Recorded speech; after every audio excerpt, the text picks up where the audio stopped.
Hi, everyone. My name is Gagan Singh. Welcome to the Kingston Canadian Film Festival. I always have a hard time with that one.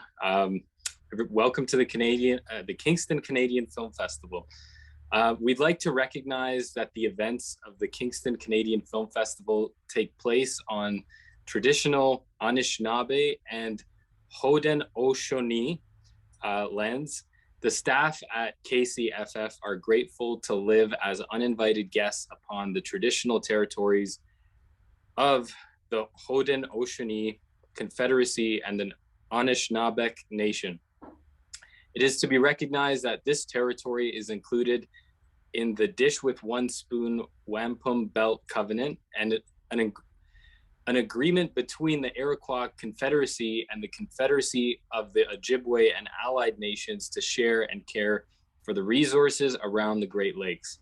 This festival tells stories by Canadian filmmakers, and many tell stories of this country's inhabitants, both settlers and the Indigenous peoples whose tradition of storytelling is the first on this land. We are grateful to be able to share stories and celebrate artists in this place. So thank you everyone for joining us, and thank you for bearing with me and my poor pronunciations so far. So once again, my name is Gagan Singh. I'm a composer, and this is a composer panel that you guys are going to be tuning into. We're going to be talking everything screen music, media music. I have two lovely guests with me here today. Both of them I'm familiar with them and their work, and I'm proud to call them, my colleagues, my friends, my peers. First of all, we have Deanna Choi, and correct me if I'm saying your name wrong as well, Deanna. And we also have Robbie Teehan. Both of them fantastic composers in their own right. They both have connections and interesting relations, if you will, to the city of Kingston and the surrounding area, and we'll get into that as well.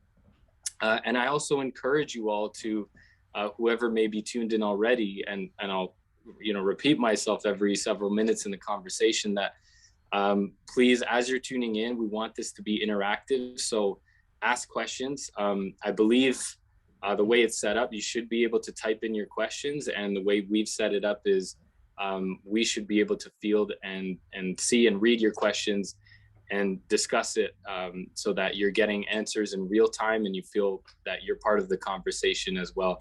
We'd like this to be as interactive as possible.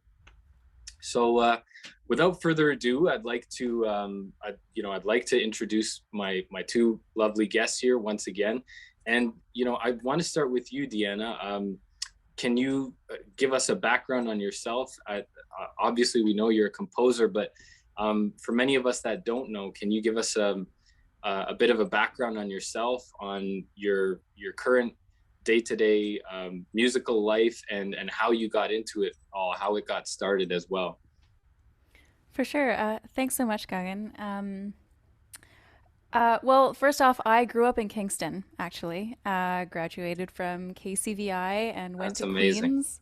Yeah, so, Kingston's Kingston's home, actually, really, to Hometown me. story right here. Hometown, yeah. I grew up playing the violin from a young age, and never did I imagine I'd end up in this field. I was, for a long time, planning for a career in the sciences, and I wanted to be an academic, and I wanted to do research in psychology and behavioral neuroscience, and that's ultimately what my degree was in. But music and the arts always sort of had this pull for me, and I resisted it for a long time. But when I was in school, I started doing a lot more theater. And it started with friends asking me if I could just play in their pit band for a musical, and then could I write music for a show. And then eventually that turned into sound design and composition. And by my last year in school, I realized I was spending more time in rehearsal than in the lab. I think it says a lot when you inadvertently choose to spend time in one field more than another, that maybe your heart knows better than your head where you're meant to be. So that's how I ended up Right. here. Right. Wow, it's brilliant. You followed your heart, and there's, like I mentioned, both are connected to the city of Kingston. So it's great that you have that hometown story of success and continued success. Um, Over to you, Robbie. The same question for you. I'd love to know, and I think we all would love to know about your background, a little bit about how you got started, what got you started, and currently, to bring you to where you're at today. Yeah, I came up. I'm from Oshawa originally, and like Deanna, I played an instrument. I was a tuba player, and went on and Nice. studied tuba at university, thinking at first that I would have a career as a symphonic musician. As I got deeper into classical music, I got into composition as something that interested me as well. And then when I graduated university, I got into playing the tuba in more of the different pop and jazz and folk styles, and had a career in Toronto for a while as a tuba player in like the sort of pop music world. And I played in a band called Lemon Bucket Orchestra, and also a Oh, band called Heavyweights Brass Band. And I played at Kingston numerous times with both of those bands, while I was on tour. And as my sort of composition career grew along with my performing career, I realized that the classical world was something it was like kind of a place where I grew up a little bit. But the more I got involved in the live music world and the commercial music world, the more I realized that the film world was more suited towards me. So I kind of got going as a film composer, towards maybe my late 20s, I guess about 10 years ago. And so I've been scoring films now for a while. I lived in LA for about 5 years.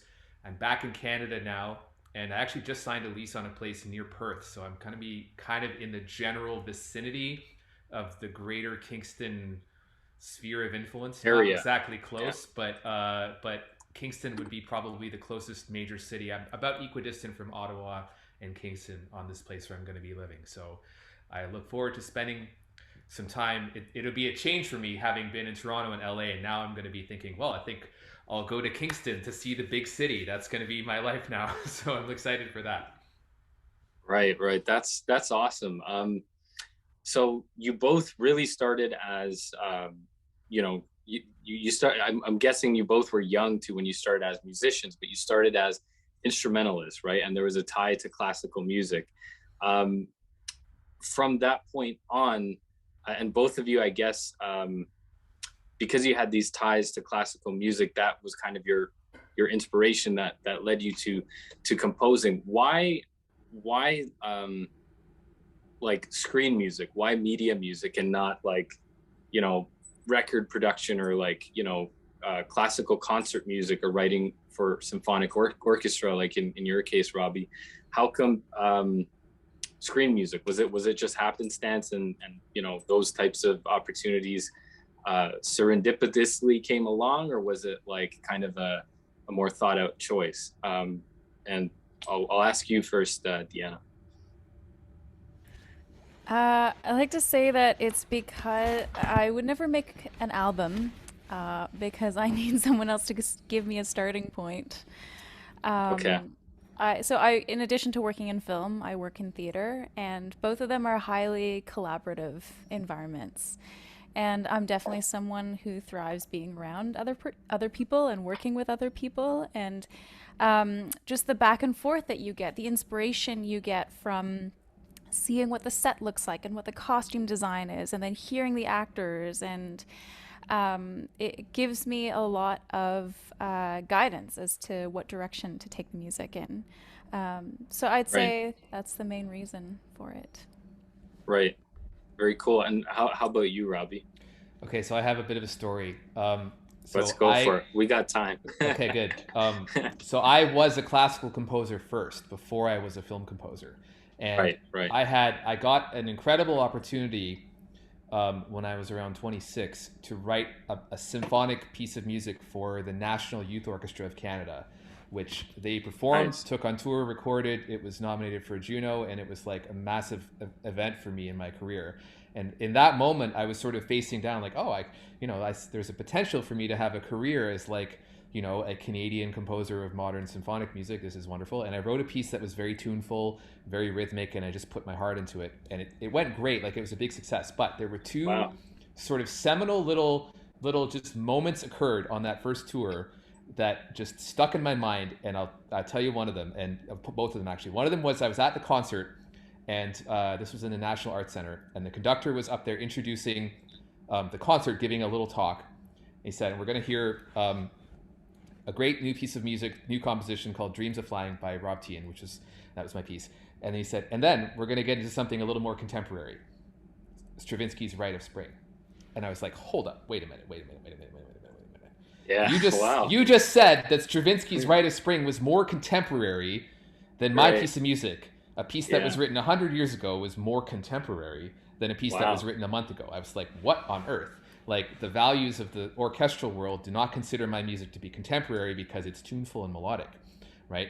And the second one is I happened to be sitting next to someone that was a programmer for CBC at that concert in the National Arts Center. And afterwards she said, oh, it was great piece of music. Just that middle part with all the clapping rhythms you did, that's probably a little bit too modern for our audiences. And I was like, okay, so I'm not contemporary enough to be considered a contemporary of music that's 100 years ago on the concert stage. And then in the classical radio world, I'm considered to be too modern, except for the parts that were not modern. And I just sort of, the overall picture of this was like, I'm confused, man. This industry is like, I'm really not sure where I fit in, you know, because I'm not an avant-gardist. I'm not an academic. I like melody, but I'm not going to compete with Mozart and Schubert and Beethoven for melody. So I just sort of felt like there's a very narrow hole in the world of classical modern composition for Canadian composers to exist. And it seemed to me like you were expected to be either very, very commercially oriented or very, very avant-garde. And I just was a little bit of both. So I just was like, you know what? I think in the film world, I'm going to have more fun because I can decide who I want to be and there's a lot more of a blank slate. So it was kind of that moment where I was like, okay, I've just had this major opportunity and I'm just getting this very weird messaging from the classical industry. I don't think this is where I belong. I don't think I'm a fit here. And so that was the moment that planted the seed. Yeah. So for you, in your case, Robbie, it really was that you were considering just a down the road, you know, classical music composer, kind of a traditional composer in the sense, that kind of route, which, you know, it's funny, you know, I think there's like 1,000,001 ways that people become screen composers, right? We all have like a different story. For me, it was more so record producing, song producing, and the song world led me to realizing that scores have, I could flex more my musical creativity a little more and engage that a little more. And I found it more challenging, kind of like a puzzle, like a mental puzzle, which was just more fun. Not to say I don't love producing or creating songs when that opportunity comes. It's just there's something that was just, I think that just, you know, there was like a light switch that turned on when I created my first score, and I was like, oh, I could get used to doing this forever, you know. It's that kind of feeling. I would like to say, which I haven't even got to as yet, because we were learning a little bit about Deanna and Robbie. Deanna is connected to the film Last of the Right Whales, which is playing at the festival. So Deanna, would you like to talk a little bit about that? Sure. And also just to kind of tag along to the previous conversation, Sure, I was sure. actually in the National Youth Orchestra for a couple of years. Oh, Not the were year you? that Robbie's piece was played, but being on the other side of that, as an orchestral musician, it's really interesting because we can go into more of this later, but if you're Yeah. doing a live recording session for a film score, there's a lot of money riding on it. You have a very limited amount of time, and a lot of people are sort of on the clock for you, right? For the session that's been booked in a studio. And so as a film composer, your mandate is to write something that's as sight readable and playable in the first try as possible. Whereas with a lot of contemporary scoring, it almost feels like the opposite in many ways. There's a lot of obscure markings. There's a lot of these like sort of custom notations that often the composer has to walk you through in the first rehearsal, because they might be experimenting with techniques that are very avant-garde. So it's not just on the creator's end, but on the interpreter's end of things, that those worlds are quite separate in a lot of ways, or function differently. That brings me to a brilliant, a thought, because you raised a point in my mind, is how how much of an advantage has it been that you both have the musicianship underneath your feet? Because I know, you know, there's always this debate in our world that, you know, people are like, well, you don't necessarily need music theory, and you don't necessarily need to be like, you know, a virtuoso on a specific instrument in order to, you know, compose a score for film or television or whatnot. And I believe that's true, but I also feel like I mean, massive advantages, like you both are definitely showing in this case that we're talking about. And I mean, do you guys want to get into that? And do you felt like, you know, certain things came naturally because you had just an understanding of orchestral instruments and naturally had a write for them? Yeah, I mean, I'll open up to either. Okay. Yeah, go ahead, Robbie. I'll go first. I would say that it's very valuable, all the training I have, both as a performer in various popular styles and as a classical performer in symphony styles and as a classical composer. It's incredibly valuable. And at the same time, I feel like I'm constantly playing catch up on the side of production because I didn't have a background in music production. So like the amount of skills that you have to have in order to be a film composer, like no human could ever master them all in one lifetime. It would take you like 20 lifetimes, right? So like true. It always feels like you have almost like a, you know, like a video game character with your stats, and you're constantly trying to level up. And like, yeah, right. I have like a high stats in the classical and orchestral side and the theory side, and that is super valuable. And like, I wish I was better at production. I wish I was better at engineering. I wish I was better at so many things. I'm grateful for the skills I have. I know some people that come from a production background and their tracks sound massively huge. And like, I wish I could sound as big as them. And I know that they wished they could write a melody that would carry the whole film, right? So, you know, whatever your background is, whatever your strengths are, there is a pathway in scoring, and you will be a student for the rest of your life. And you'll never achieve the skills that you want to achieve, but you can make something happen anyway with your flawed character that has weaknesses, right? You just do the best you can. Right. See, I wish there was a video game where we could literally run into dark rooms and grab tokens and then up our skill game, because that would make it way easier. Yeah, unfortunately you have to go to school and spend all this money and get a degree, but yeah. Oh man. Yeah, no, I mean, it's a huge asset. I found for me, coming from the perspective of being a player, is you learn to listen to ensemble. And that kind of listening, it's slightly different in film scoring, but you're listening to dialogue, you're listening to character development, you're listening to the beats and the pauses and nuance, and learning how to respond to that and react to that. And that's something that you really hone as an orchestral player, because you're constantly surrounded by other musicians and having to be in sync with them, or react or respond to them.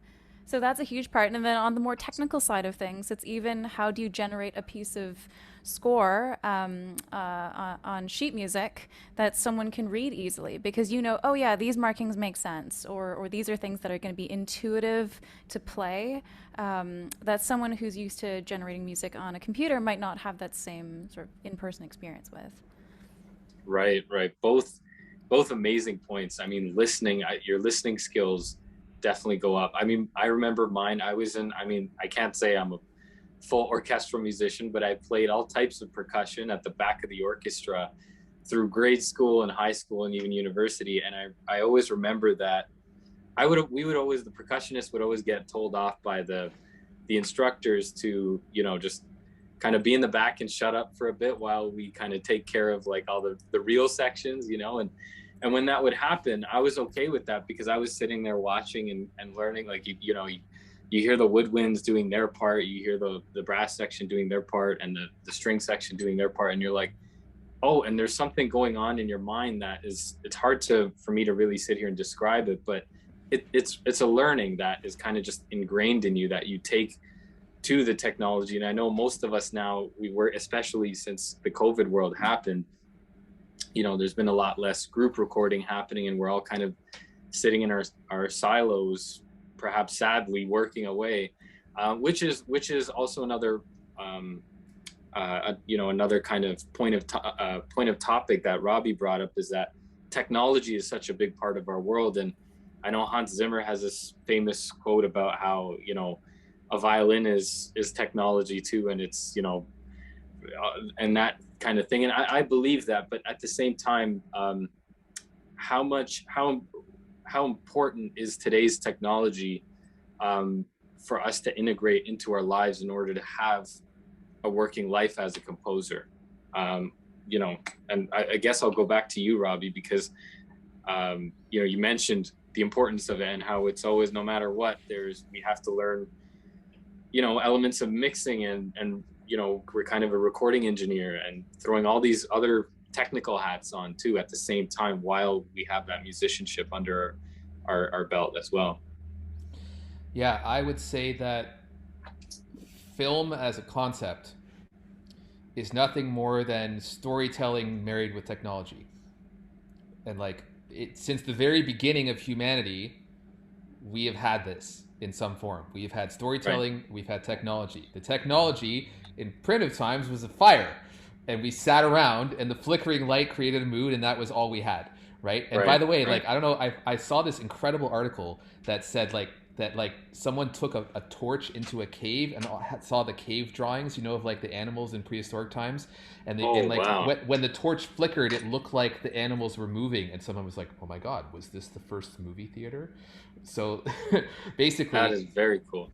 As you know, as we develop technology, right? As we develop the concept of a stage and lighting and costumes and so forth, we had theater, we had opera. It was like, okay, storytelling has evolved, and the technology was pushed. We can create a building, we can like lower scenery, and then like someone decide, oh, we can capture it on film now, and we can project it, and then like we're just in this constant arms race of like innovation, and the whole point of it is like to tell more powerful and potent stories that feel more and more increasingly real. So to be someone that is engaged in the act of filmmaking and the craft of filmmaking from whatever side of it is, by the very definition of what film is, a technologist employing artistry and craft, right? Right. Like, we are not here because we're trying to do an ancient tradition of music in a certain style and allow the industry to conform to what we want. We are here to see what's possible. And always the technology is evolving. You have to keep up with it and integrate it into your work. It's like, it's not even a choice. It's not even a question of, oh, shall I make a choice that I want to engage in technology? You know, look at your studio, Gagan. Look at all the fancy neon, like LED lights and everything, right? Like this technology exists. So if it exists, there's a way to use it to make our music sound better, and therefore make the film sound more real and more engaged with our modern world. And the modern world is completely integrated with technology, so therefore, of course, music and filmmaking must be as well. Otherwise, it won't speak to us and be relevant. So, long story short, you know, like ignore it at your peril. If you're a composer that doesn't want to work with technology, you're going to have a large team of people that do it for you, and you're going to have to pay them a lot of money, unfortunately.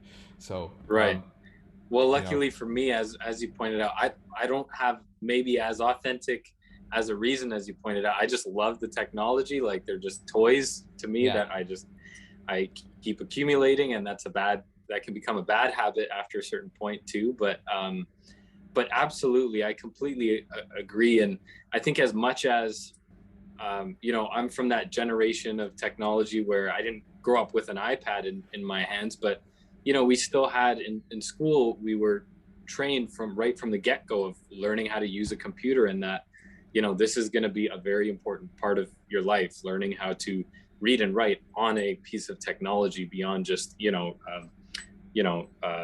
the technology of pen and paper too. So for me, I think it's always been ingrained, and I think in the three of us. And Deanna, do you want to speak to that too, of your relationship with the technology? I see some nice gear behind you too.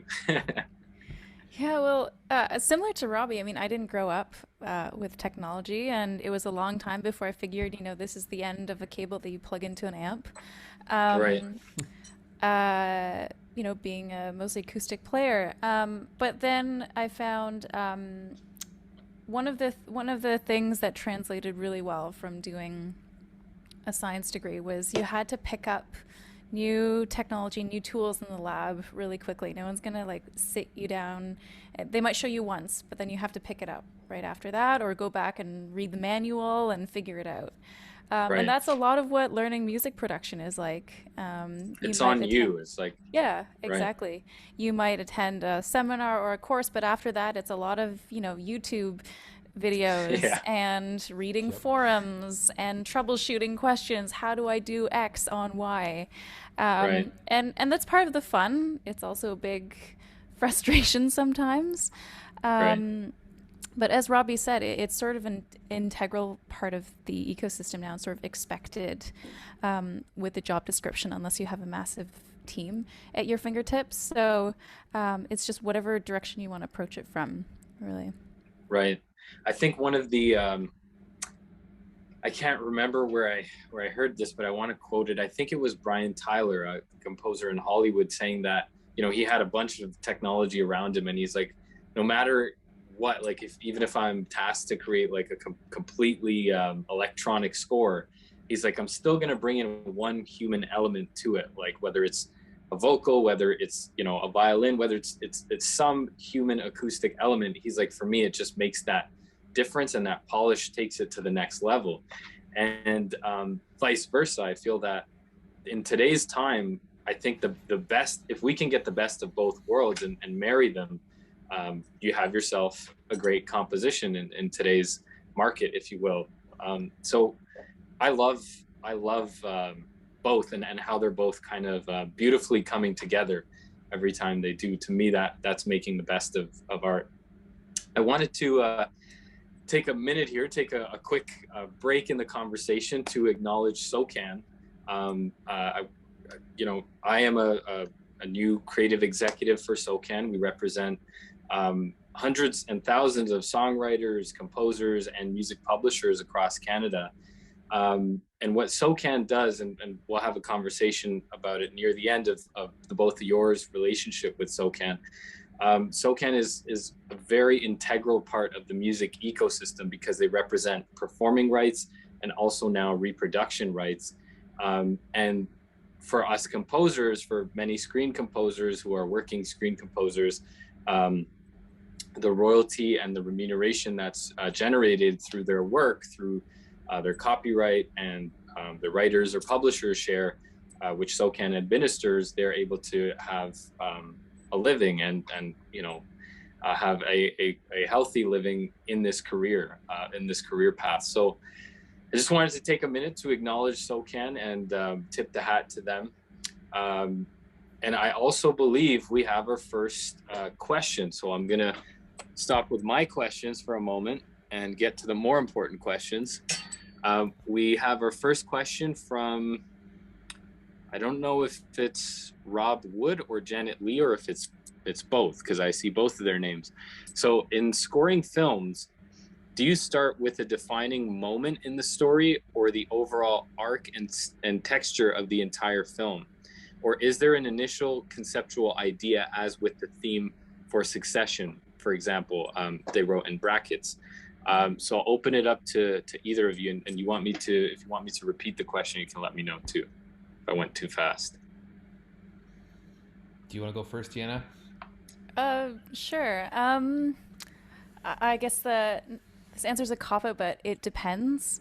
It's true. You know, it depends on the film. Sometimes you're given a short film that's just rooted around one central thought concept that the filmmaker is playing with and trying to, you know, create as a prototype for maybe a larger work. And other times you have to see the whole arc of the story to figure out what the plot is and what the character development is, and ultimately what the filmmaker is trying to say with this piece. Very true. I mean, pardon? I said that's very true. And Succession is a great example because Nicholas Britell is just brilliant with how he takes one central idea and uses that as the overarching motif to represent the Roy family. And okay, then now I really got to see Succession because I haven't. Oh yeah, it's very so good. good. It's a great and the score. music's No so good. giveaways, please. Yeah. All I'll say is that, you know, he uses the musical motif to mirror the developments of these characters Right. and the ups and downs of their story. So, Incredible. but at the same time, though, I think I was actually listening to an interview with him, and he came up with this idea because he wanted something that represented the family as a whole, sort of the institution of their industry and their wealth, but also throwing in something a little bit contemporary and modern. So when I was scoring Last of the Right Whales, I took a similar sort of overall approach where I sat down with the director and we were talking about, okay, what themes do we want to explore? And while there were sort of certain motifs that were following these four storylines, the photographer, the scientists, the fishermen, and some of these whales, we really want to focus on the humanity, quote unquote, of the whales, because they can't obviously speak on camera. And while some, researchers consider it a bit of a faux pas to anthropomorphize whales, doing it through music is more of an indirect way. We're not necessarily ascribing human emotion to them, but in the same way that, planet Earth wouldn't be the same without, who are they? It's Hans Zimmer and Jakob and Yasha. I forget. Anyway, oh god, it's on the tip of my tongue. Anyway, without their score that sort of mirrors the footage, it wouldn't be the same experience. So for this piece, it was the focal point was using the string family to represent the whales at different stages of their life cycle. So the Gotcha. baby whale, the calves were, their theme was in the violins, and the juveniles their theme was in the violas, and like the matriarchs were done by the cello. Very interesting. Yeah. So you've correlated theme to character, and that's one. It's like you're saying that's one approach, but there could be many approaches. Robbie, would you want to add to that from your experiences?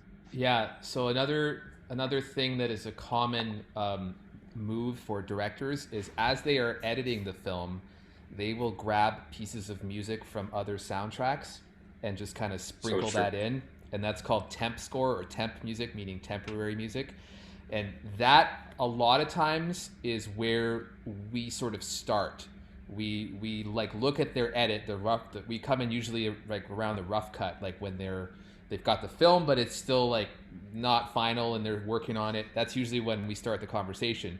And a lot of times the first questions and the first discussions are, well, why did you choose that piece of, it's always Hans Zimmer's score, but not Hans Zimmer. It feels like it's always like, tell me why you picked that piece from Inception or whatever. And like, what do you like about it? What do you dislike about it?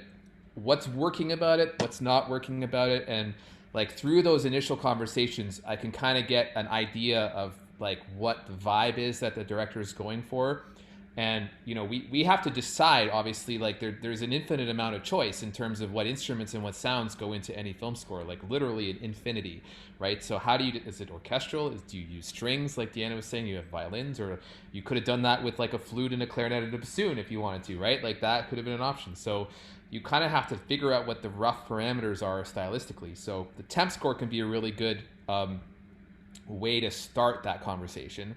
I often find as well that I usually will do a couple, like pick a few key scenes and do like a demo and do some sketching and just try out, okay, I'm thinking this idea might work, so here's a few demos. And if you have a score, if you're lucky enough that the director is into the idea of having a theme that evolves over the course of the film, I always prefer to write a score that way because I feel like it makes the process a bit easier. You don't have to be always coming up with like new sounds constantly, and B, it gives the film a sense of cohesion. So you would generally want to pick the scenes in which those themes are kind of figured out first, right? So those would be the kind of key moments. You have to imagine that, when Howard Shore was scoring Lord of the Rings, I got to think that he like would have started with like the Fellowship theme and the Hobbit theme and been like, okay, so these are the kind of main ideas, and then here's the elf theme, and like, you kind of just establish the sort of main kind of territorial markers of the film,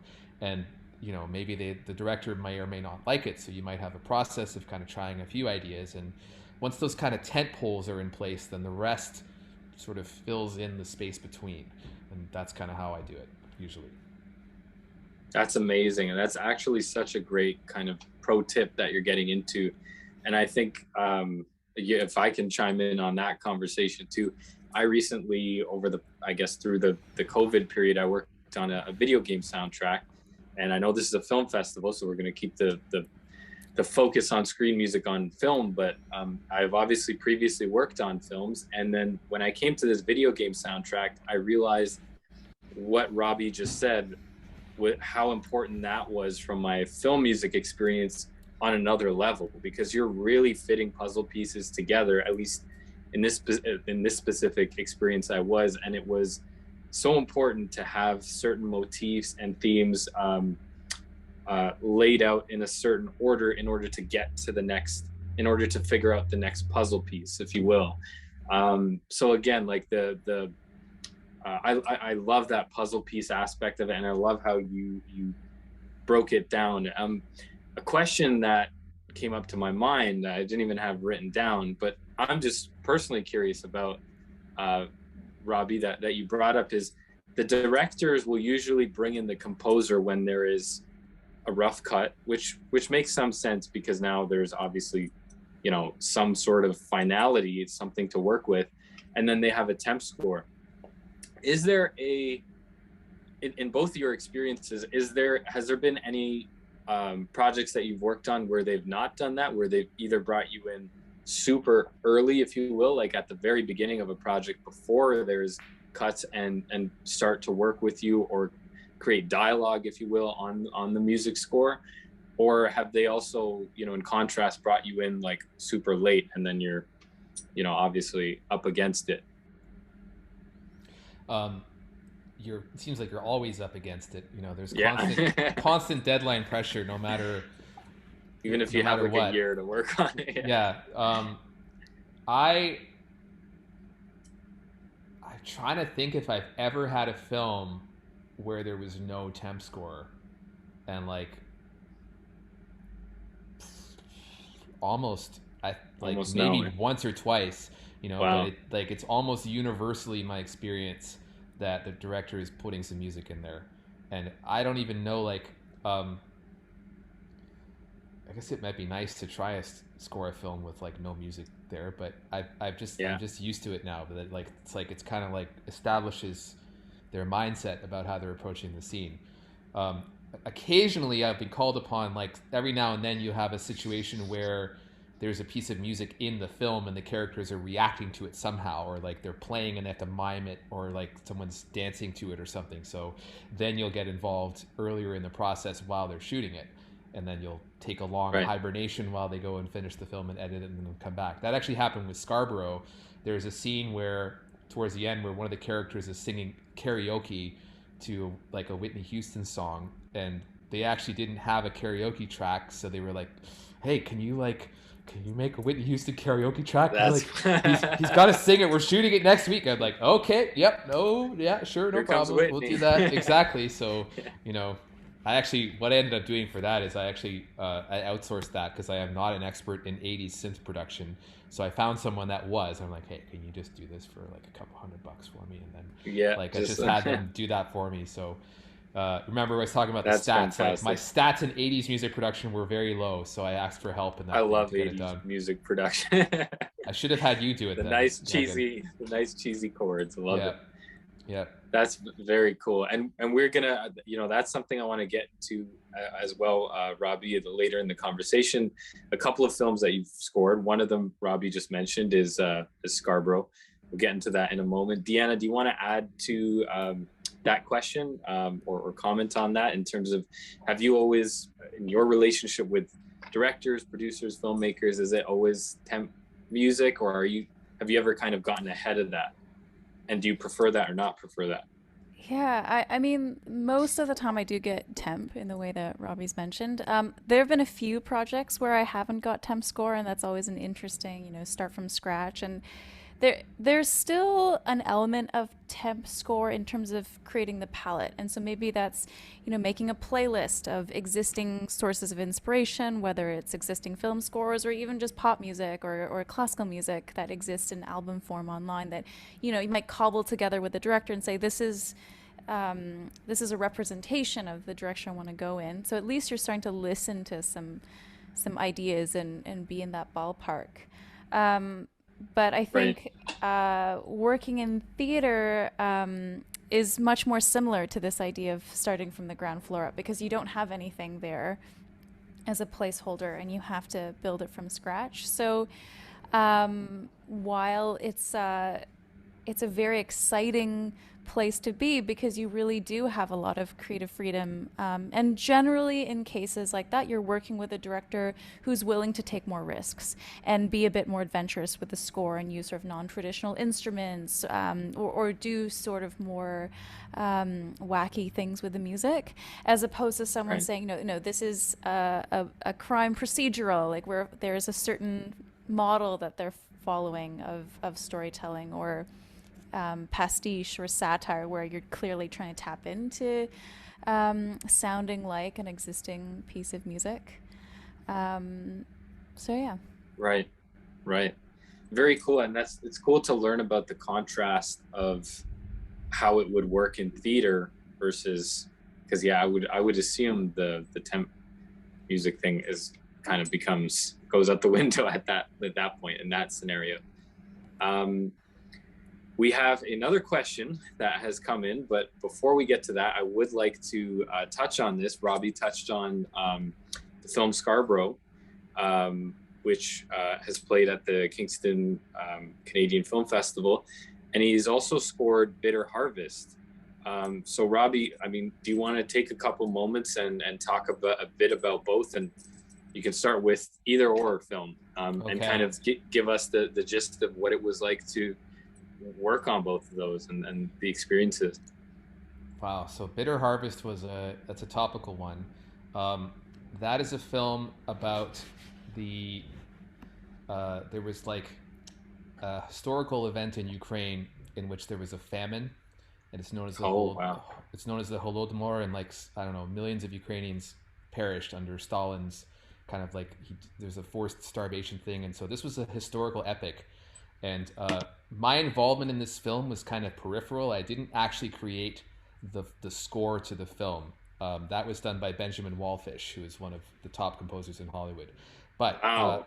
I was involved Okay. in the early stage of this film, along with a friend of mine named Mark Marchik, who was my bandmate in Lemon Bucket Orchestra. He is Ukrainian Canadian and has become a pretty powerful artist in that world. And the two of us were hired by the director to go to Ukraine and record some folk musicians because Mark has expertise and contacts in that area. So we flew to Ukraine, and this was in 2014 when the Maidan protests were happening. So I actually saw the Wow. square and the barricades and everything, and it was a wild time. And we traveled to some villages, recorded some like folk musicians playing very rustic, folky instruments, and the idea was then that would be used in the film score. And what ended up happening, which happens in movies, is that you know the film was made, and after the sort of first cut came in, like a lot of changes came down the pipeline. Reshoots happened, like it just didn't work in the first drafts, and they it was sliced and diced and redone and rethinged, and like our contributions kind of just got mostly washed out. I think maybe like one or two little pieces of music kind of survived in that in the overall thing. They, like I said, they brought in Benjamin Wallfish, who does not need any help from me, and he did an incredible Yeah. Great classical composer. score Yeah. to it. Yeah. Um, Okay. Wow. Interestingly, like so I feel very strongly like the news out of Ukraine now. I have a connection to that place, and um, Right. Right. on that trip, my friend Mark met a singer that we recorded for that film, and the two of them, like I flew back to Canada as soon as we were done. I was like, this is too hot in this kitchen. I'm getting out of here. And Mark stayed behind, and a couple days later, the violence erupted and people were shot. And he and Marichka, the singer, were there like running medical kits to the volunteers, and he just got himself completely Oh my caught up in God. the situation. And the two of them ended up Wow. getting married, and now the two of them have a duo where they're making songs about Ukraine, and I've collaborated with them, and I've done arrangements for their project, and it's called Balaclava Blues. Wow. So it's like in a strange way, like That's a again, heck of a story. I just touched on this film, like Yeah. you can look at it and say, oh well, I did a thing for a couple of weeks and then it didn't work out, but it ended up being Right. just sort of part of a greater story in my friend's life, and I'm still connected to that scene, and uh, it was just kind of one of those things that just happened to work out in a certain way. Um, so yeah, Wow. that was that Okay. film. What? That's gonna be hard to transition to Scarborough now. You gotta Okay, come up with a good story for that one now too. the story of Scarborough is the filmmakers Rich Williamson and Shasha Nakai. Um, my very first professional scoring job 11 years ago was their very first professional film, as they had just graduated from Ryerson University. So Oh, cool. they made a beautiful short documentary called The Sugar Bowl, and that was like my first job on a scoring a film. And I had no idea what I was doing, but I put my heart into it. They had no idea what they were doing. They put their hearts into it. We actually, it turned out very well. Won some awards, premiered at the Real Asian Film Festival in Toronto, and we have kind of grown up in the industry together ever since then. You know, I've worked with them many times on various CBC short documentaries. Shasha directed a feature film called Take Light about the power crisis in Nigeria, and they've made a name for themselves as documentary filmmakers. And I love working with them. We have a very strong working relationship. And they were approached by Catherine Hernandez, who's the author of the book Scarborough. Catherine and Shasha had worked on something, and Catherine knew that she wanted to make a movie. She was approached by film crews that wanted to option the book, but they wanted to do a big budget thing, and she sort of thought, this doesn't feel right. I want it to be real. I want it to be raw. Well, I know Shasha and I know Rich and I know their work. I wonder if they could apply their documentary type approach to Scarborough, and that's exactly what they did. And that's exactly how it went down. And that is why the film has a sort of rawness and a roughness, because it's approached almost as though it's being made as a documentary. So I'm very lucky to have a relationship with Rich and Shasha that I do. It's turned into a sort of Steven Spielberg, John Williams type thing where we just work together so well. They trust me, I trust them, and I'm very grateful that they keep offering me the chance to work on their films. And Scarborough was now the first sort of feature film for them. And so we've been building towards this moment, I would say, since the very beginning of our careers. We all three of us knew, like, wow, this is a great relationship. This, I feel like, and I remember thinking back then, someday we're going to do a big feature film together. And like, now it took 11 years, but like, here it was. And I actually lived in Scarborough for the first 4 years of my life. And a lot of the film was shot close to the neighborhood that I lived in. So I felt a little bit of personal connection with that as well. So that's how that came about. And, I'm sure there's probably more questions I can tell a bit more about how the film came together, and we'll get into that later, but I don't. Wow. I'm fascinated. Yeah, no, I'm fascinated just by the title. I mean, I studied at the University of Toronto Scarborough campus, and very attached to Scarborough. My grandparents live in Scarborough, and that's quite a story. And it's amazing. For everybody listening, Robbie touches on another great point, that that relationship, the Williams Spielberg relationship, if you will. I mean, for all of us, and I'm sure, Deanna, you probably have, collaborators in your life, and not even necessarily just filmmakers, right? It could be any type of collaborator relationship that seems to come on early in your creative life, and you just get a feeling. And I have a couple people in my life like that, where there's just this innate feeling, even if you haven't done any, massively like big project together or anything like that, you just know that because of the, I guess, creative chemistry there, or just everything seems to always click every time you work together, and you're like, this could really be something one day. I don't know when, but so that's very cool that you touch on that, Robbie. I am going to bring in our listeners for another question. We have a question from, I don't know if it's Rob Wood or Janet Lee, or if it's both, but I'm acknowledging both of you. So what do you do to nurture your own voice, as opposed to everyone sounding like Hans Zimmer, for example, who we've brought up? So how do you kind of nurture your own sound, if you will? And Deanna, I'll start with you this time. It's a really good question. I mean, I'm still trying to figure that out. I think it's something that happens naturally, as just by being yourself. I mean, because I'm not Hans Zimmer, and I will never sound like Hans Zimmer, even if I tried to. Right? The musical impulses that I have are different from his.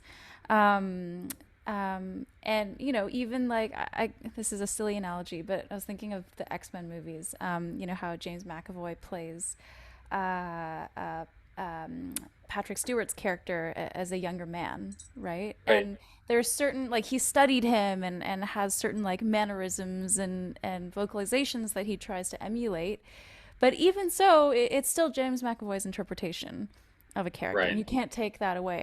And that's something that the producers embraced when they're bringing someone on board, or else they would have put Patrick Stewart in terrible like de-aging prosthetics or something. So, um, uh, yeah, but I think the film also dictates a lot of that because each project is so unique and individual. And I think if you're really truly responding to what the film is giving you, then you will honor its unique voice as well and try to mimic that. And I think sort of going back to this whole why the director composer relationship is so integral and why finding a trusted collaborator is so important, is because a lot of times we don't have, unless you're a musician or you're very much entrenched in that world, most people don't have a great vocabulary to discuss music in the English language. We all know Right. how to appreciate it, and we all know how to listen to it, and we know what we like and what we don't like, and how it makes us feel.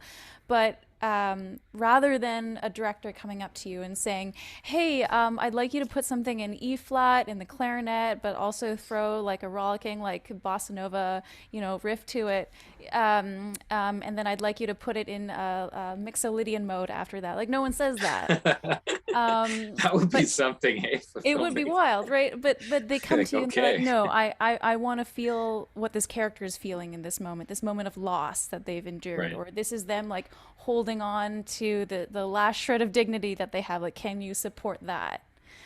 Right. Um, and so that's the shared language then that you adopt together. Right. Which is almost better because I almost got like, I won't say scared, but I got concerned. Like I was imagining myself, Deanna, as you were saying that. Like it's like picture a director talking music theory like that to you, and it'd almost be like I would almost get more lost. Like, hey, just speak the emotion to me that you want us to feel here, and let's try to get to that. But yeah, Robbie, do you wanna chime in on that question in terms of how you develop your own sound and the journey of that? Yeah, I'm gonna just piggyback on what you said and tie it all together. So it's like Sure. when a director would tell you to use specific musical choices, it's like it'd be like telling an actor like, okay, so what I'd like you to do is pick up the ball and then move your arm back and then like twist it and then like release it so that it goes that way and then grunt and then like it's like just very very like meticulous controlling of the actor's body when you could just Yeah. say like, okay, throw it with all your might, like a baseball player, and then that person will then allow their own internal processes to take over and just execute the maneuver as them inhabiting their own body, and that's always going to get you better results. So the question of your own voice as an artist, and this applies to anything, but in the context of music, it is, you study everyone that you like, and you absorb their language and their tricks, and then you inhabit your own body when you're writing, right? So Right. I have That's composers interesting. that I love. I love Philip Glass. I love John Adams. I love Ralph Vaughan Williams. I love Claude Debussy, and like I love Alexander Desplat, and like Hmm. I sound like a bit of an amalgam of those, but all of them exist in my body in a unique way. The Yeah. combination of those is what makes it my voice. It's not that I'm reinventing music from the ground up. I listen and I steal, and but I combine it all, the ingredients, and kind of like that's my special recipe. It's like the combination of influences, and as music is always evolving, every combination of influences will evolve as well.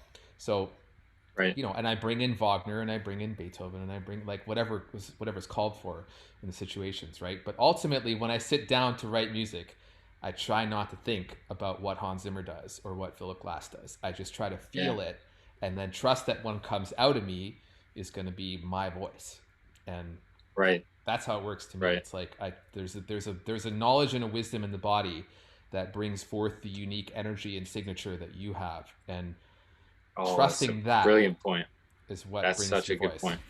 And it's like what Deanna, adding to your point, Robbie, it was such a great way you wrapped it up and tied it, was that, Deanna, you mentioned the whole, like, you can't get away from your voice. I don't know, you said it better than I am now, but I'm just paraphrasing it. But no matter what we do, it's like you said, like, no matter how much, I'm going to sit here and try to be Hans Zimmer. Well, I'm not Hans Zimmer, but that beautiful amalgamation that you said, Robbie, like that beautiful, combining and blending and fusing and mixing up of all those tastes and influences, and putting those in a blender, like if you imagine a juicer, and then it's a visceral thing too, like you said. Like there's like a physical aspect of it when you sit on the piano or whatever your instrument may be that you're working with.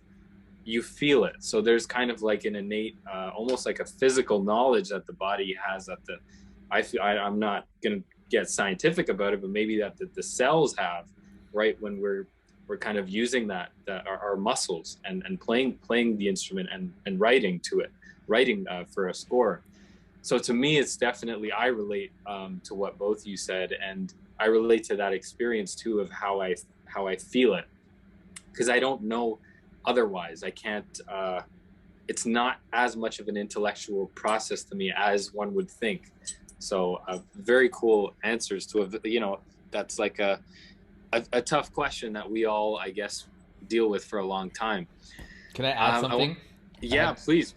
The other thing, the other part of this is, as you are in the early stages of figuring out that you're a composer and learning what you're doing, it's very important that you copy people and like sound exactly like the people that you're inspired by.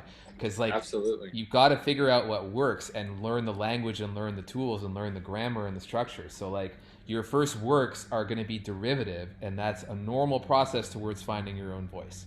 So I always try to analyze and copy. Like it's really important, and like eventually you'll figure out your own vibe to it, right? So don't be afraid to sound like people that you're trying to learn from.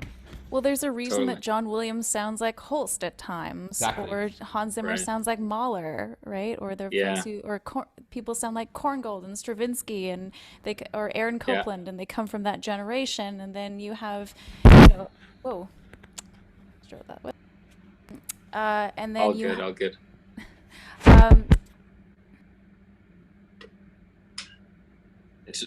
Well, now you're muted, Deanna. Now you're muted. I wasn't sure if that was on my end or your end. I don't know. Sorry about that. No, you're good. You're good. You're fine. Yeah, or like Wendy Carlos and Tron, and when music took a different direction then, right? Everyone's influencing each other. So you could also say that there hasn't been an original thought in music. If you study Beethoven really well, to the point that you master his language, it's almost like if you have to score a scene and they're like, can you just make it like Beethoven? You can like, oh, I'll do one better. I'll summon the ghost of Beethoven and like have him work through my hands. Ha! Like you just you empower yourself when you learn the way that these other composers work. You can actually bring some of their tricks and their language into your scores, right? So it's way better than trying to build it from the ground up. I was just gonna add to that. I think the way I would really answer this question for me personally is the way I've been developing, and like Deanna said, it's a process. I don't think any of us can sit here and say there's a finish line to that process. Even Hans Zimmer is still continuously developing his sound, and he is, obviously at the peak of a career in this world. But for me, I think it's like, the both of you have said the influences that we have from, maybe from like our when we're very young starting off, that's what kind of takes us and moves us forward to the next thing and to the next thing to the next thing. And for me, I remember I didn't discover Hans Zimmer till I watched The Last Samurai, and I had never heard the name before. And I'd watched his movies that he had scored. I'd watched Gladiator and other previous films, and I was blown away by the music, but I was too young or uninterested to care who the composer was. But I was just like, oh, an amazing movie, and the music was really great. When I watched The Last Samurai, I was old enough to in my teens, and I was old enough to go and look up who did that score, and I just could not shake the feeling of how inspired I was. And then I realized, oh, it's Hans Zimmer, and this man has done like all these great scores. And at the same time, I grew up, you know, in an Indian household with a lot of context of Indian music, and so I would always look up what the great Indian composers were, or certain people in Bollywood that I was, you know, really inspired by, and I would take those influences on both sides, from, you know, east meets west kind of thing, and then put those together. And I was like, and again, it's like you're saying, Deanna, I don't think truly any of us have anything really brand new, but I guess it's different enough, you know, it's presented a little bit differently, and then so that becomes, you know, our sound, because it's like Quincy Jones says, there's only 12 notes, and you know, we gotta master them as much as we can, and every writer and composer has, but it's you know, there's been so many great composers over centuries, so at some point we are, you know, we're not going to be reinventing that wheel. Yeah, so I would like to get to I'd like to get to the next question. Another question that's come in, I don't know if it's who this one's from, but it says, is it harder to score for a music-focused film? And in brackets, they wrote, thinking of learn to swim, for example, as an example. So I'll throw that to either of you. I had to Google that, and then I remembered that was the film about a young jazz musician in Toronto that premiered at TIFF this year, which I did not get to see. Wow. So okay. I did not know of Learn to Swim. Yeah. Yeah, I didn't know that. I should look that one up too. I don't think I've ever scored a music-focused film, but I would say if I was hired to score Learn to Swim, it's like, you know, there's a requirement that you do justice to the genres that are being represented. Oh, and I guess Learn to Swim was playing at the Kingston Festival this year. We just got note that was playing at the festival. So yeah. So we all should watch that one for sure. So to give an analogy, another example would be Whiplash, if you guys remember that film, which was about a big band with drumming, you know, and the music in there was incredible. Or Soul, the Pixar film Soul, you know, they had what's the guy's name, that the pianist that came in that they had, that he collaborated with Trent Reznor and Atticus Ross. Thank you, John Baptiste. So John Baptiste obviously did incredible authentic jazz. So if you're hired to do a film like this, you better be able to deliver top quality representation. That's the key word, representation. Because like the worst thing you can do if you're being hired to put a culture on the screen is like take that paycheck and then not honor it, right?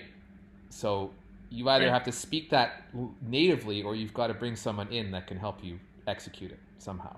So, I mean, I don't think I would take the job if someone said, hey, can you do, we need you to do this film Soul and be this like authentic voice of modern jazz. I'm like, well, I'm not good enough at that to like accurately represent it. We better hire somebody to help me. Maybe that's what Trent Reznor and Atticus Ross did, or maybe that was part of the conversation. But yeah, you've got to do it justice, you know? For sure. There's one, I know there was one I watched a couple years ago. Was it Green Book? And Chris Bowers scored that, I believe. I don't know if either of you saw that one too. And, you know, Chris had a very interesting way that he had gone about scoring that. And, you know, again, to me, I'm with you, Robbie. Like, I don't know if I would be able to put myself in that position, or if I would want to, because I think those types of films, you really have to do those justice.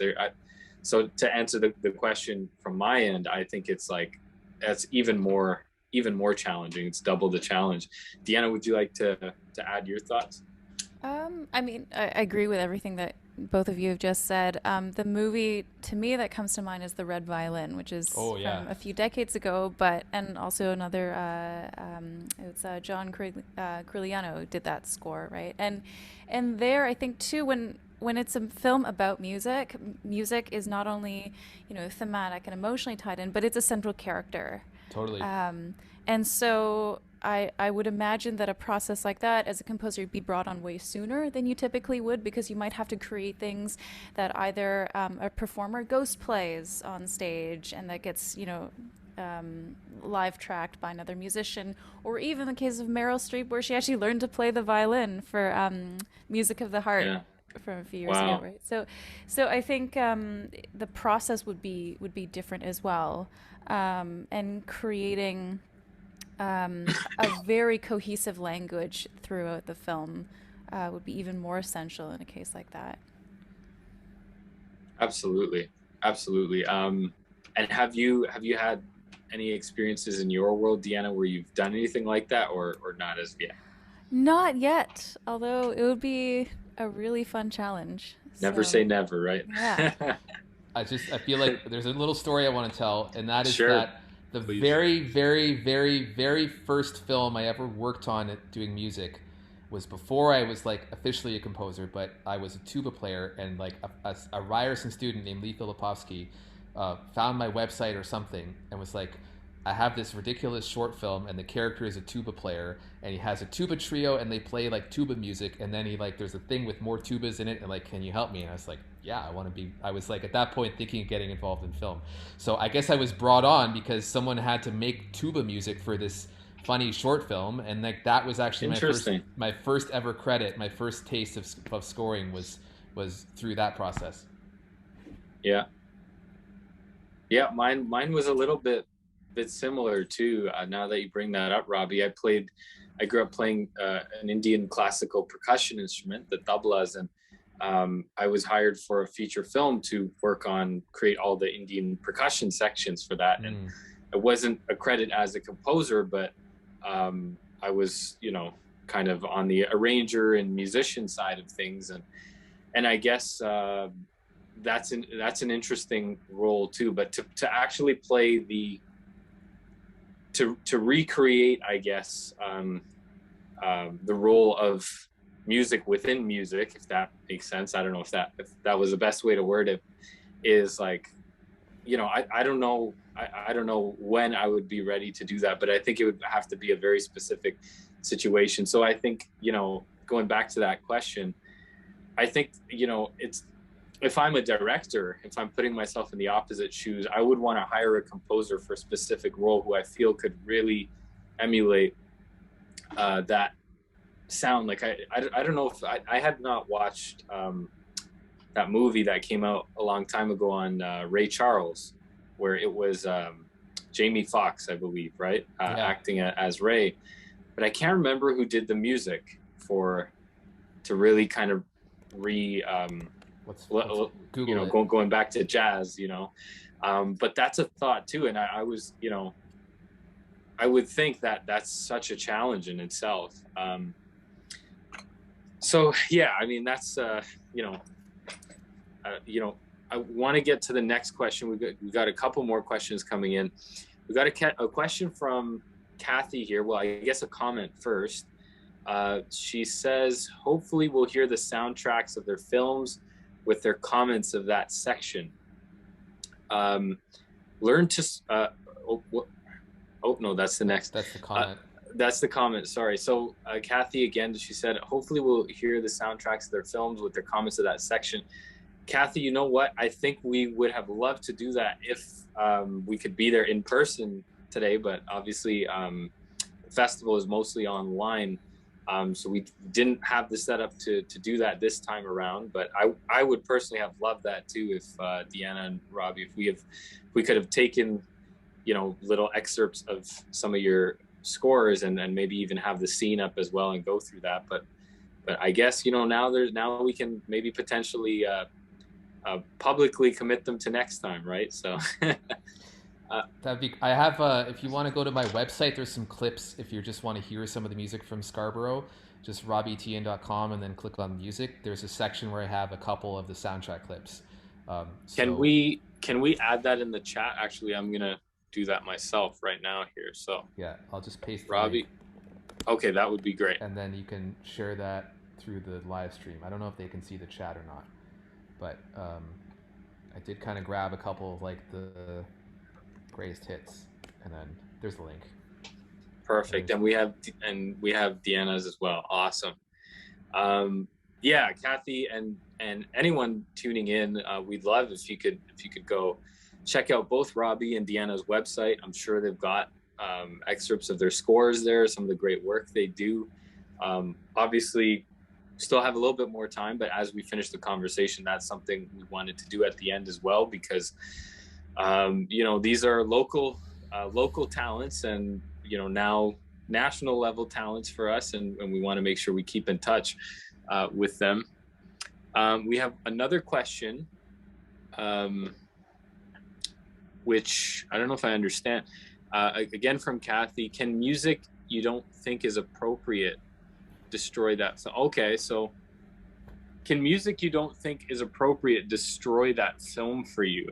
I'm not sure I understand the context fully, but I think she's saying that. Yeah, sorry, do you want to answer that one, Deanna? Well, I wonder if this is the interpretation of it, where if it's not hitting the right tone, or maybe overdoing it, like especially if the music is overwritten, can it take you out of that moment? Ah, the filmmaker okay. intended. Okay. Right. Other people's films. Yeah. Like, do they have trouble watching? Okay. Yeah, so I'd like to open that one to both you two. I mean, it's ridiculously easy for any single member of a film production team to destroy the film. Like, we all have incredible power to destroy the movie.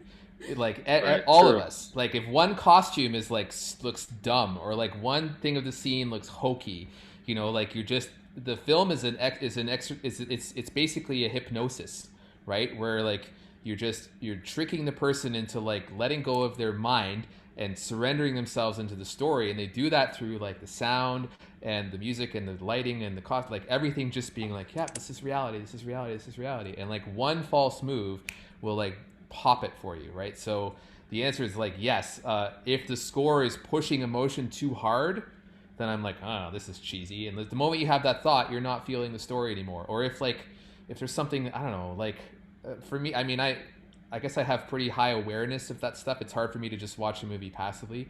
I'll tell you one thing that really does it for me is this is more on the sound effects side, but there's a piece of audio called the Wilhelm scream.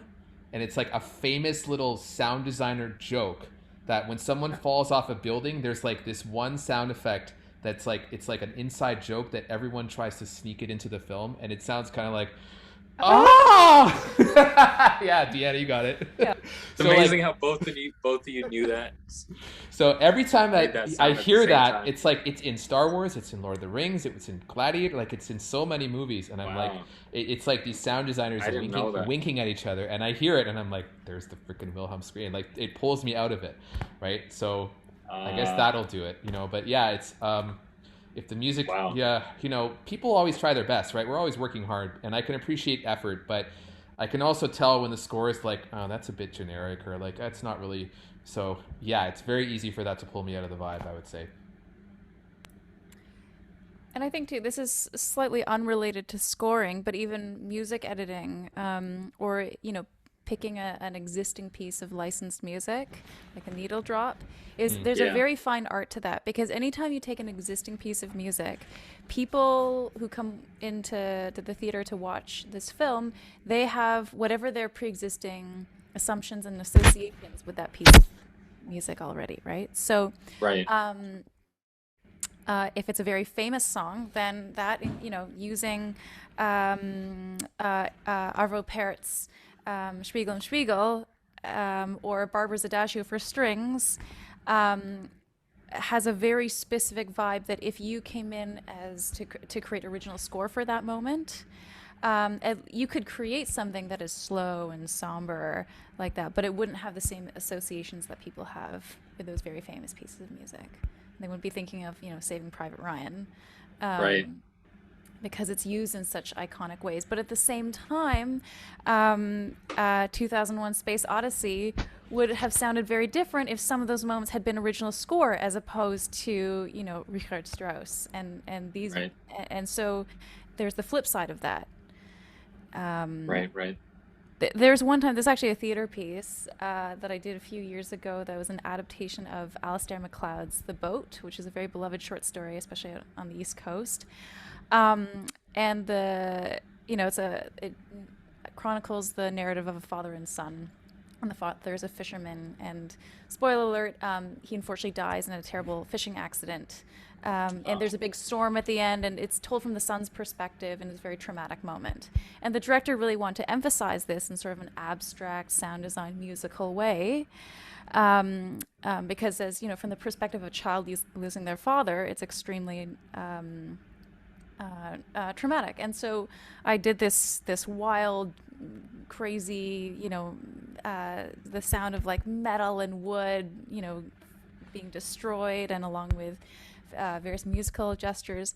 And then in one of the reviews that came out, it said the perfect ocean was marred by Choi's music. And I was like, Oh no. I was like, it's so subjective, right? I was like, but that was the intention. So I guess I succeeded, even though someone didn't like it. Oh, wow. That's an interesting one. Yeah. So Wow. So we have another question that was coming to my mind was, well, actually, you know what?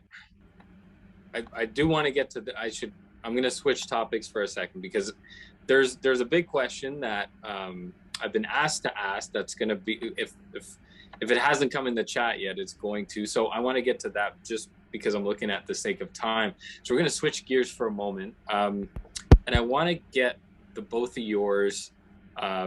It's a question I'm sure you hear all the time. And but really, what's advice that you have for a composer, an aspiring composer who's starting out?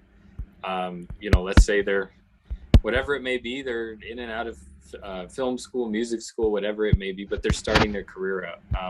What would you have to say to them, and what would be your best advice for them? And let's start with you here, Robbie.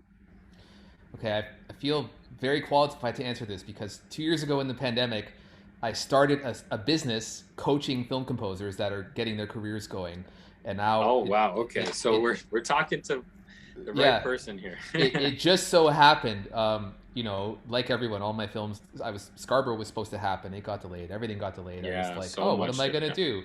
And just on a whim, I decided to offer coaching, and there's huge demand for this. There's a lot of people trying to become composers. I started a business called The Pro Composer. There's also a Facebook community I started, and there's 2,000 people in it now.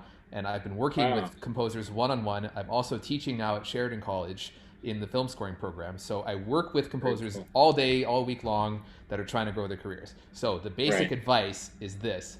You need to learn the language of music and the dialect of cinematic music.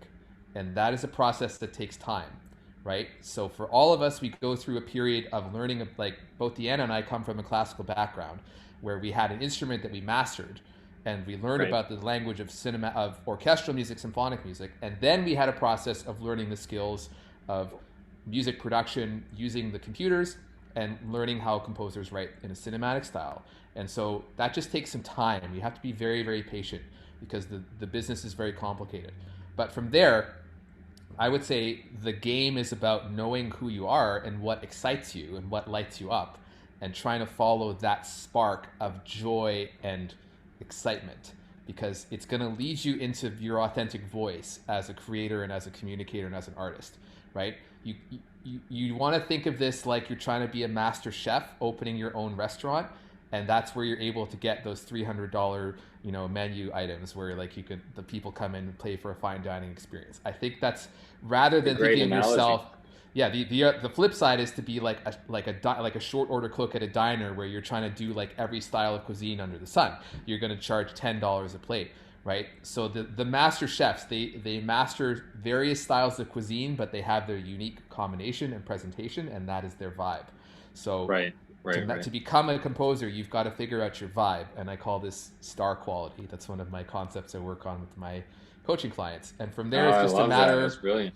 Find your star quality, maximize it, sound as good as you can, create a demo reel, make a website, and build relationships with filmmakers, and just be patient and work every day at it. it's simple, but it's not easy, and it takes a long time. But that's pretty much the method that I've seen, and that I think it works. It's worked for me. It's worked for my clients.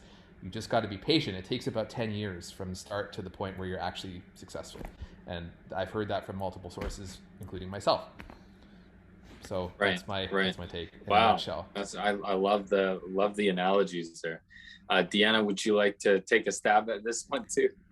Sure. I've been writing furiously down, taking notes from what Robbie just said right now. Also really appreciate the cooking metaphor. Yeah, I love that.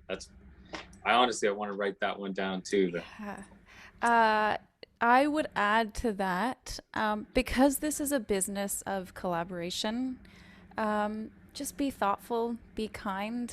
You get hired because people like working with you. So true. Not just because, they like your music. Because you could be in another room with 10 composers, and if other people are jerks, then there's going to be an obvious preference there. The other one, another thing that I was very grateful that someone had told me early on in my career was, as much as you spend time honing your craft and working, also live in the world, because that is the world that the filmmakers and your directors experience. And if you have shared experiences that you can bring to the table and relate to outside of the craft itself, it just gives you more of a sandbox to play with. So engage in hobbies outside of, which I need to do more of. Have a life other than just composing music at your desk all day. And reach into that. And the last thing, again, that really served me well when I was starting out was seek out mentorship and become an assistant to someone who you respect and admire, whose workflow, whose lifestyle, whose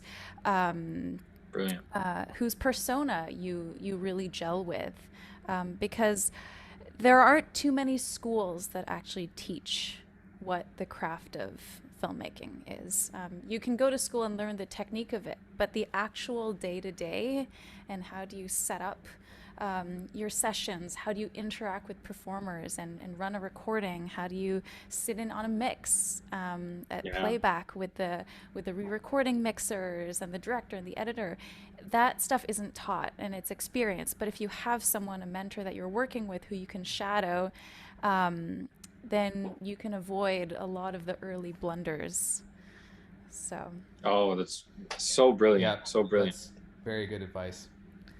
Absolutely. And just adding to what you said, Deanna, I'm just gonna kind of emphasize on that the people you're surrounding yourself with are very important. And Deanna obviously alluded to mentors, being in and around that environment. I feel that environment is very important. There's that saying, if you hang around the barber shop long enough, you're bound to get a haircut, right? Like, at some point. I've never heard that, but that's really cute. It's kind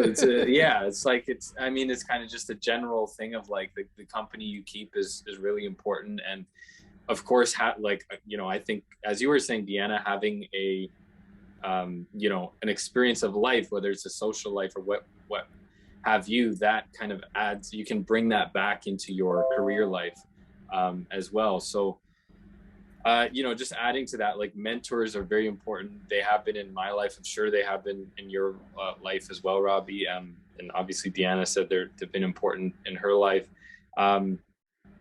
The other thing, I think, which we talked on early on in the conversation, and I think you touched on it as well, Robbie, in your answer here, is that technology, right? So the technology, we're in like such a technological era in our life where everything is just moving so fast in every industry, including our own.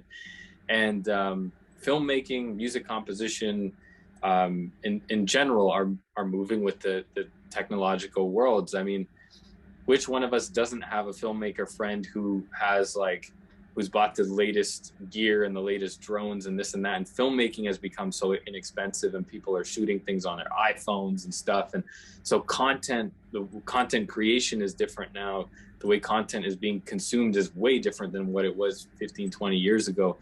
So like you said, Deanna, just kind of putting a bow tie around what you said, is like, that experience of the world, of going out in the world, is so important in itself, because you see how people are experiencing their lives. And, you know, in the COVID world, we didn't necessarily go to the movie theater to experience movies. Most of us were sitting on, you know, watching Netflix at home or whatever it was. So, and now people are watching things on mobile devices. So having I guess, a decent relationship with the technology in your life, or at least a good understanding of it and how it's going to impact your world and your craft, I think is very important too. And yeah, surrounding yourself with the right people, and that obviously includes people that you may admire and aspire to or look up to.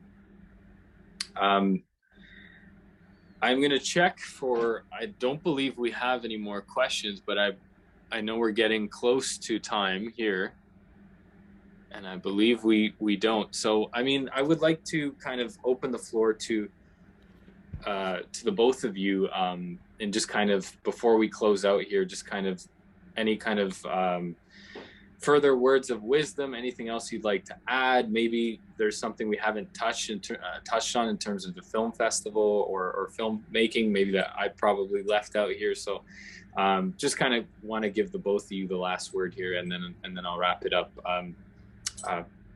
To either or, let's start with you, Deanna. Oh boy. Actually, is this a good time to do a plug for the Screen Composers Guild? Sure, please okay. do. Anything you'd like here. So in addition to mentorship and collaborators and all these, you know, all the points you have to get in your little video game score and level up. Right. There are some really great networks and resources out there for screen composers, for those of you who are watching who are interested in that. One is called the Screen Composers Guild of Canada, the SCGC, and we can, I guess, throw the link up. We can put the website up. Yeah, I believe it's www.screencomposers.ca. So even if you Google it, if you Google the Screen Composers Guild of Canada, it should show up right away. Mm-hmm. And yeah, it's an incredible it's not a union, it's a professional organization, so it offers mentorship resources, also a lot of panels and industry talks and connections, and different ways that you can get involved and network and learn. And also it's a great community of composers who support each other across the country, so very valuable. Absolutely, absolutely. And we'll make sure that link goes on in the chat at the end before we log off here. Robbie, how about yourself? Any final words here? I guess I will just say thank you to everybody for the opportunity to speak, and to the Kingston Canadian Film Festival for existing. You know, because, and I mean this, that like it's so important that we have platforms available for every level of success, every voice, every artist. You know, Canada is a small country in a giant shaped plot of land that has so many rich and so many conflicting and so many thorny stories and things. And, you know, we would be swallowed up by America if we did not have our stories and our voices, and the laws that protect Canadian content, and the funding that goes into Canadian film festivals and Canadian films. And, you know, sometimes we don't think, and we don't consider the power and the responsibility that we have as artists to speak to our national story and identity, but it's so important. And we've seen so much happening this year that's just come up in the field. And even, you know, a film can premiere in a giant festival like TIFF, it can go on to Netflix, and that's, you know, the glittering example. But we just don't know the impact we can have, even in a film that plays for a small crowd in a place like Kingston. That filmmaker that makes their film and premieres there could go on to make the film that premieres at TIFF, could go on to make the film that conquers Hollywood, right? So festivals like this they're just so important in the development of the trajectory of artists that go on to international stages, and B, to the local identity, which speaks to the broader national identity. So I just would encourage all of us to keep supporting festivals like this, and thank you to the festivals for giving us all this opportunity, you know, to share in the expression in the community And I learned just from speaking. We learned from going on these panels. Like the three of us, we're all richer composers now from this experience, right? Absolutely. So it's not just for you, it's for all of us. It's for the scene, it's for the environments, for the community, and it's all so important. So thank you, and please keep going, and please keep supporting. That's what I'll say. I couldn't agree more, Robbie. I also would like to, thank Gagan, thank Marta, Mark, and the rest of the folks at the KCFF. As someone who also grew up not seeing a lot of representation in crew and production, it was something that I never envisioned being possible. And I think having panels like this that also go behind the scenes and look at not only at performance and directing, but on the technical art side of things, it's really valuable because we need storytellers of all kinds, and storytelling takes on so many different shapes and forms, and the more voices who become part of that, it enriches everyone's experience. So I'm very grateful for this opportunity, and I'm looking forward to seeing what else is out there and who else is out there. I mean, that's so brilliantly put by the both of you that I don't think I can add anything else. And I mean, I'd just like to, exactly going on what Robbie and Deanna are saying, I'd like to thank the Kingston Canadian Film Festival for having all of us. I mean, you look at creators like Robbie and Deanna, and there's so many great filmmakers, I'm sure, that have, been a part of this film festivals. And then if you track their trajectory of success and what they're doing out in the world, I mean, Canada, like you're alluding to, Robbie, really punches upwards. And yes, we don't have, the Hollywood machine here in Canada, but I mean, if you look at how well Canadian talent does across the globe, it does that well because we nurture it here. It's because Canada gives each other a chance, gives itself a chance to have that voice and that global presence, and it does. When we go around the world, we realize, wow, like we're so fortunate to have a creator-friendly environment, if you will. So on that note, I'd like to wrap up, and I'd like to thank everyone who joined us. For anyone who didn't join us, I believe this will be going up online, so you'll get to hear the conversation. Robbie and Deanna had some amazing, tips and tricks, and also kind of, took us into their experiences working as screen composers. So I'd like to thank you, Deanna, for joining us, and thank you, Robbie. Thank you both for your time. Thank you to the Kingston Canadian Film Festival once again, and I'd like to again acknowledge SOCAN. Because of SOCAN, we were able to put on the composers panel, and I believe it was a great success today. I know I got a lot from it in what was a fairly short amount of time for me. I learned so much from the both of you. So thank you both. Thank you, KCFF, and we look forward to hopefully doing this again next year.